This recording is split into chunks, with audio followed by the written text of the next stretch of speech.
Hi, and welcome to the Smell Podcast. I'm your host, Katie Price. I'm really excited about today's episode. I had the chance to interview the girl who can't smell. She runs her own website and blog, and today I'm going to let her tell you guys all about it. Okay, so we're going to just jump right into the interview so you can learn all about the girl who can't smell and what it was like for her growing up with congenital anosmia. Here we go.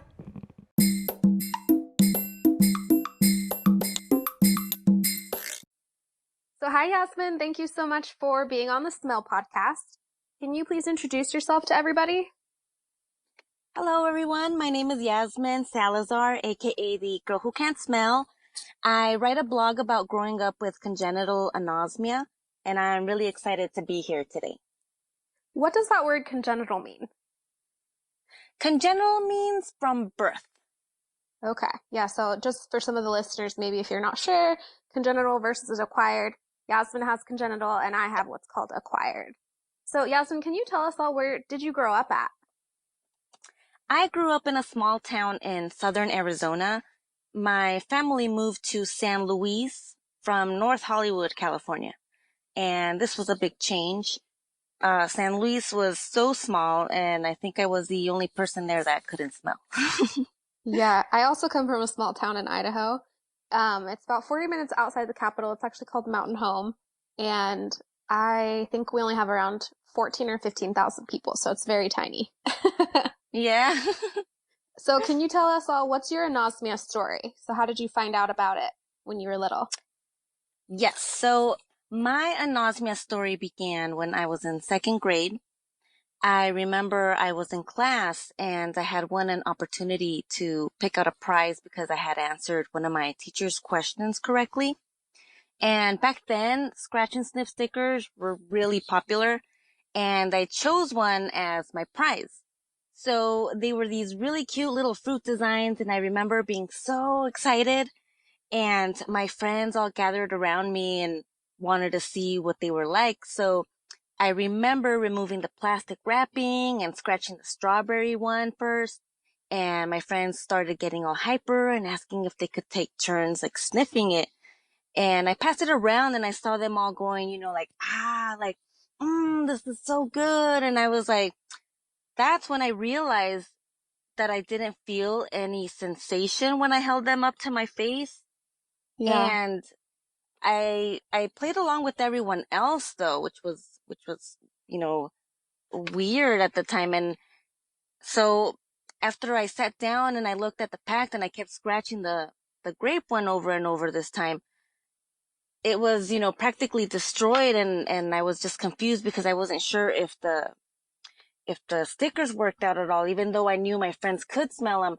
That's exactly when I knew that there was something wrong. Yeah, so when you're that little, it's kind of hard to figure out if what you're experiencing is different than what other people are experiencing. Especially if you grew up with congenital anosmia, how would you know what to compare it to?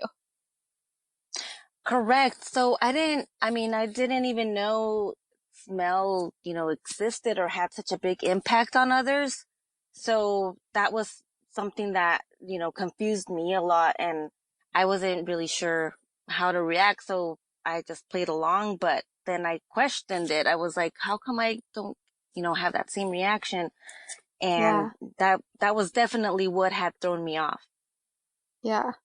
So I was really excited to find your website online and then to get the chance to interview you. So you have your website and your blog, girlwhocan'tsmell.com. So can you tell us a little bit about how you got started with that? Yes. So I reached the moment in my life where I felt more comfortable letting other people know that I couldn't smell. So once I opened up, a lot of funnier things started happening, and I started writing them all down. And that's how I eventually started my blog, because I was like, you know what? I'm pretty sure, you know, these types of like experiences that I've had with other people, they'll probably make other people laugh as well, because I used to laugh at them. Um, and so because of just, writing down those experiences, I had like a pile of like random funny situations. I haven't posted them all yet though, but I will, so I can share them with everyone. Yeah. And then on your website, you have a section for memes, which is my favorite because I think memes are hilarious. But how do you come up with those memes, or what inspires you to make those funny memes? Yes. So, first of all, I love the fact that you love the memes. Thank you. Yeah, they're funny. Honestly, like they're my favorite part out of everything. Um, I just really enjoy making other people laugh. I think humor is one of the best things you can have in life. And for me, my humor has given me the ability to laugh off a lot of situations that would have otherwise made me or anyone else feel really uncomfortable. And I think that's why I came up with, the memes, just so I can have a way to joke around with, Yeah, my anosmia and make other people relate to them and just enjoy the whole experience of it. Sometimes we do have to laugh a little at ourselves. And I think that's a great way to do it. I've also found I think humor is really helpful for coping with anosmia because like you said, it's just it can get really awkward when you're trying to explain to someone you don't know that you can't smell, but if you say something funny about it, then it kind of lets everybody feel at ease about it. Yes. Um, so on your website, you also have on your blog, you have these two terms that I think are really interesting. So you have one called an Olfie and another called a Nosme. So can you explain the difference between those two, and then how did you come up with those? So old fees is a term I picked up from one of the Facebook groups I'm a member of. So I credit them for the term, and it refers to people who can smell. But nosmes is a term I use to describe people who can't smell. And I came up with that term after I was outlining an article on my computer, and I found myself typing the word anosmic a lot. And I wasn't sure that was even a word because my autocorrect kept changing it to anemic or like some other random words. And so I decided to come up with the term nosme, and it stuck. And I feel like it's an inclusive word, and it's basically my take on the word anosmia. Yeah, I know what you mean about the spell check on computers and stuff. It kind of makes you sad when having anosmia, it's not even like a word that anosmic that your computer recognizes. So I think nosme sounds pretty great. So also another thing I wanted to chat with you about is on your website, girlwhocan'tsmell.com, you have a really cool merch section. So can you tell us a little bit about that and how people can buy those things if they're interested? Yes, so I'm super excited because I just launched the merch section. I haven't formally announced it on my social media platforms just yet, but I will pretty soon. And I'm excited because I'm also planning a giveaway in the near future. So I want everyone to, you know, uh, check that out too. And then my clothing line is just basically, I have some t-shirts, I have coffee mugs, I have iPhone cases that have, anosmia themed sayings, or it has like the little logo that I'm really excited to share with everyone because there's really not a way for people to know you can't smell. And I figured out that if we have something that we can either wear or have on our phone, that can identify, that can make other people identify that you can't smell, like, so, it helps out because, it's a constant reminder for other people, especially friends and family who tend to forget. Yeah, You can drink out of that coffee mug and then just be like, hey, remember, I'm a girl who can't smell. right? Or, you're on your phone and you have the phone case, and, and it also helps with like, as a conversation starter too. Um, it's something interesting to point out about yourself in parties and get-togethers. I've found, and I've had a lot of people really interested in what it means not to smell. So Yeah. it's been good, and so like I said, I'm launching this product line just to help everyone, poke a little fun at their anosmia. I have a couple of shirts with these funny sayings. One of them is, I dealt it, but I didn't smelt it. Yeah. And so it just pokes fun, and we're just having fun with it right now. I think my favorite that I've seen on there is the mug, just because I drink a lot of tea. And I like the mascot that you have, the girl who doesn't have a nose. So did you come up with that yourself? I did. Thank you. Um, I came up with it as an inspiration to when I was little. Um, I wanted to just go back to when I couldn't smell and when I first could tell that I couldn't smell and I just wanted to kind of give tribute to that time in my life where I was confused and didn't know what it was or even meant to have anosmia. So it's a tribute to my old self when I was little and yeah, I'm just It's really really, cool. I like it. yeah, thank you. Thanks. Yeah. So, um, just growing up with anosmia, I'm sure that you've had a lot of really funny or memorable moments. So, what's your funniest or most memorable anosmia moment that you've had? Okay, so when I was younger, my mom and I traveled to Mexico to visit my grandpa who had surgery. And he was under observation, so we would go see him at the hospital every day. And we stayed with my mom's side of the family and we had the chance to visit my uncles and cousins and aunts. And so anyways, on our last day there, I remember I was sitting in the hospital's waiting area and people there were looking at me funny. And my mom had walked over to talk to the receptionist or something and she left me in charge of her purse. And I didn't know, but inside there was this wrapped plastic bag that was heavy and I hadn't noticed, but the bag was leaking and my jeans were kind of wet. And so it turns and it was like, it turns out like one of my uncles gave a really fancy bottle of tequila to my mom as a gift before we said goodbye to all our family. And Uh-huh. the bottle broke somehow. So at the hospital, it was giving off this really strong alcoholic smell.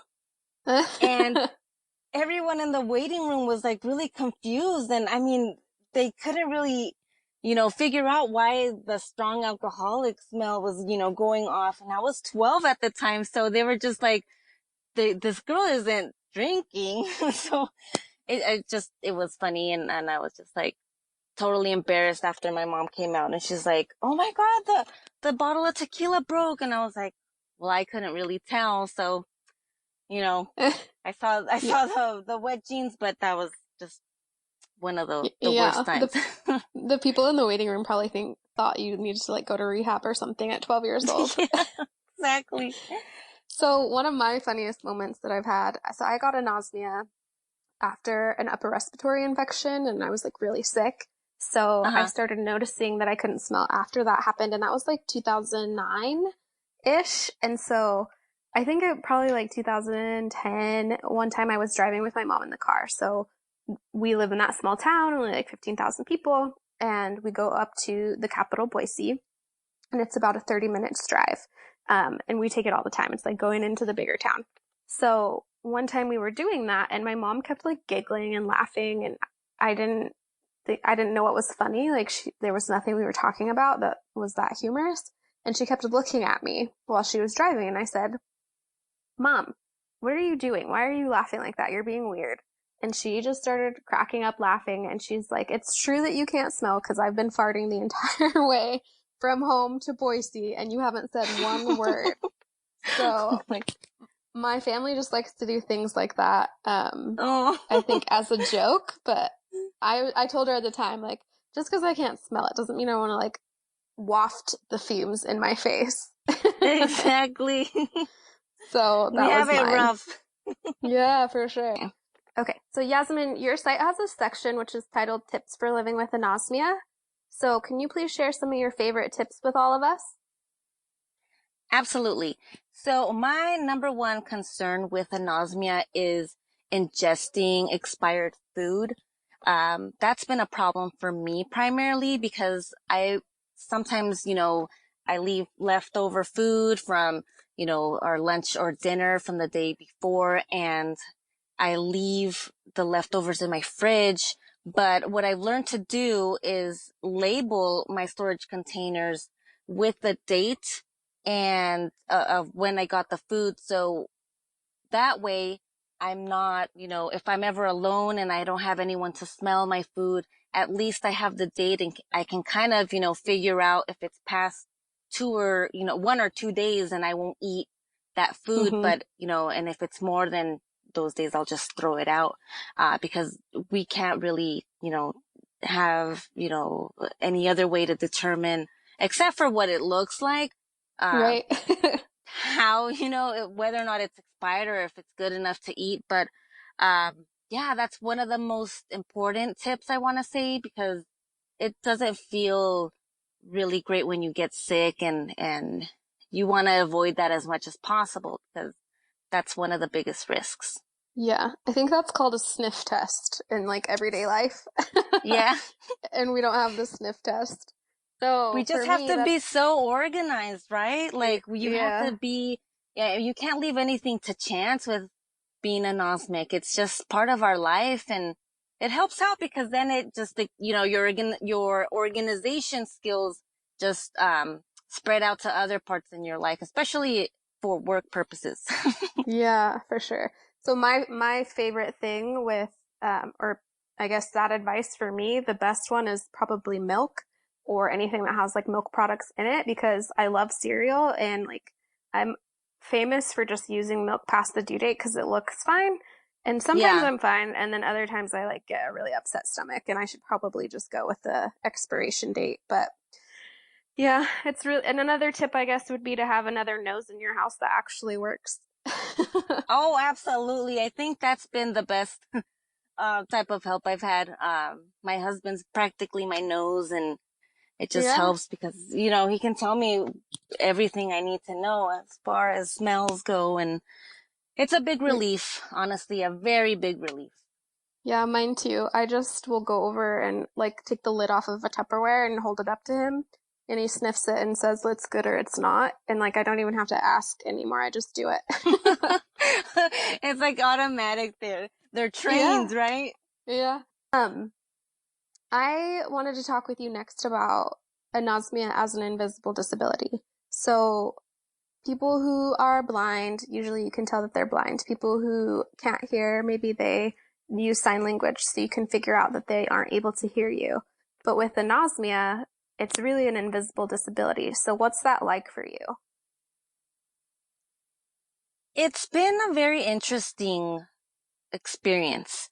Um, because it's invisible, not a lot of people can tell right away unless you open up to them.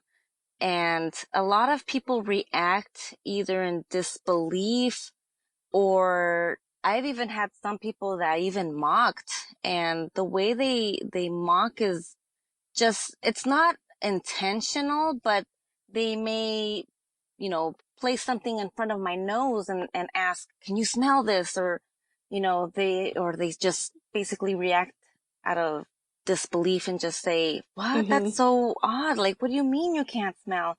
Yeah. And that's, kind of what makes me feel, or used to make me feel, a little bit insecure, because it would make me feel like I was different from everyone else in a bad way. Like I didn't fit entirely with everyone else who could smell.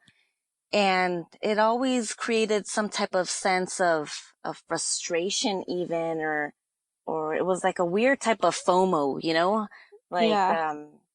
it just makes you just self-doubt yourself sometimes. And the other thing too, that when you let other people know you have anosmia, they'll tend to forget. Like even your family and your closest friends, they'll forget, because if there's some type of odd smell or something and everyone else reacts, and they basically expect you to also react, and they forget that you can't. So you have to constantly explain that. Yeah. And, you're just like, hey, don't you remember? I told you I have anosmia. And then they'll be like, oh my God, I forgot. I'm so sorry. Right. And it does, and it does get to a point where it might get, a little annoying. I mean, but it's something you learn to accept, and I mean, Yeah. my mom still forgets, and she's my mom. Yeah. My family members also tend to forget, I think, but it's just like nowadays though, like when something like that happens, they'll be like, "Here, smell this." And then the most of my family members will immediately be like, "Oh, no, never mind, sorry. Like I know you can't smell it." Which has taken a long time because it's been like nine years, I think, to get to that point for them to like remember that I actually really can't smell. So, Yeah. one thing that happened to me, kind of the invisible disability thing, this happened to me, I think, just this year, actually, before, because we just recently moved. I just recently moved to New Jersey from Idaho. And so when I was in Idaho before we came, I went and I got my hair cut. And so while I was getting my hair cut, the guy was washing my hair for me. And he was like, "Oh, I love that smell of the shampoo. It's so nice and it's really refreshing." And I was like, "Oh, I can't smell it." And he goes, "Oh," and then he took the shampoo and put it in my nose. What? Yes. So I Rude. was like, I know, I was like in this position to be, I had my head in a sink, like getting my hair washed. And I like honestly felt like crying because I was like, in that moment, you're so vulnerable and they just put something in your nose. And so then I Yeah. was like, no, really, I can't smell even if you put it in my nose, which by the way, please don't do that. But even if you put it inside my nose, I still can't smell just because I have a disability. Like I can't do it. So Exactly. Exactly. Yes. yeah, Totally feel for you. Totally feel for you. yeah, for sure. I'm sure that happens to a lot of people with anosmia. Okay, so the last thing that we have to chat about is how can listeners find you on social media? I'm on all of the major social media platforms. You can find me on Facebook, Pinterest, Instagram, Tumblr, Twitter, and even YouTube. I'm listed as the girl who can't smell on all of them, except Twitter. I'm on there as girl who can't one, but I have all of the links on my website, which is www.girlwhocan'tsmell.com. Awesome. Thank you so much for talking with me today, Yasmin. Absolutely. Thank you for your time. And I had a blast. Thank you.